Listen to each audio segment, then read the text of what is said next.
بسم اللہ الرحمن الرحیم۔ السلام علیکم ورحمۃ اللہ وبرکاتہ۔ صحیح بخاری کی ایک حدیث میں حضرت ابو ہریرہ رضی اللہ عنہ سے روایت ہے کہ رسول اللہ صلی اللہ علیہ وسلم نے روزے کی فضیلت اور قدر و قیمت بیان کرتے ہوئے ارشاد فرمایا کہ آدمی کے ہر اچھے عمل کا ثواب 10 گنے سے 700 گنے تک بڑھا دیا جاتا ہے۔ یعنی اس امت کے اعمال خیر کے متعلق عام قانون الہی یہی ہے کہ ایک نیکی کا اجر پچھلی امتوں کے لحاظ سے کم از کم 10 گنا ضرور عطا ہوگا، اور بعض اوقات عمل کرنے کے خاص حالات اور اخلاص و خشیت وغیرہ کیفیات کی وجہ سے اس سے بھی بہت زیادہ عطا ہوگا، یہاں تک کہ بعض مقبول بندوں کو ان کے اعمال حسنہ کا اجر 700 گنا عطا فرمایا جائے گا۔ تو رسول اللہ صلی اللہ علیہ وسلم نے اللہ تعالیٰ کے اس عام قانون رحمت کا ذکر فرمایا، مگر اللہ تعالیٰ کا ارشاد ہے کہ روزہ اس عام قانون سے مستثنی اور بالا تر ہے۔ وہ بندے کی طرف سے خاص میرے لیے ایک تحفہ ہے، اور میں ہی جس طرح چاہوں گا اس کا اجر و ثواب دوں گا۔ میرا بندہ میری رضا کے واسطے اپنی خواہش نفس اور اپنا کھانا پینا چھوڑ دیتا ہے، بس میں خود ہی اپنی مرضی کے مطابق اس کی اس قربانی اور نفس کشی کا صلہ دوں گا۔ روزے دار کے لیے 2 مسرتیں ہیں،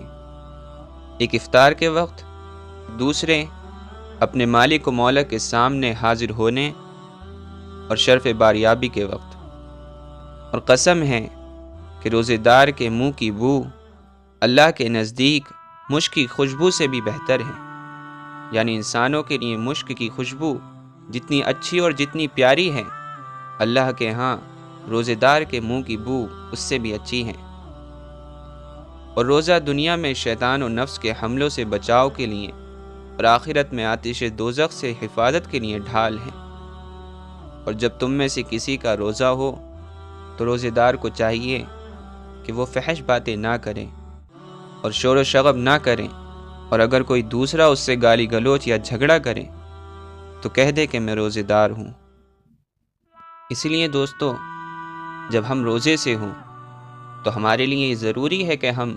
فحش اور گندی باتوں سے اور شور و شغب سے بچیں، اور اگر کوئی دوسرا ہم سے بدتمیزی کرے یا الجھے یا کوئی سخت بات کہے تو ہم اس کے بدلے میں اس کو بھی اسی طرح کا جواب نہ دیں، بلکہ اس سے نرم لہجے میں بس اتنا کہہ دیں کہ بھائی میرا روزہ ہے۔ کیونکہ دوستو، حدیث کے آخری حصے سے معلوم ہوتا ہے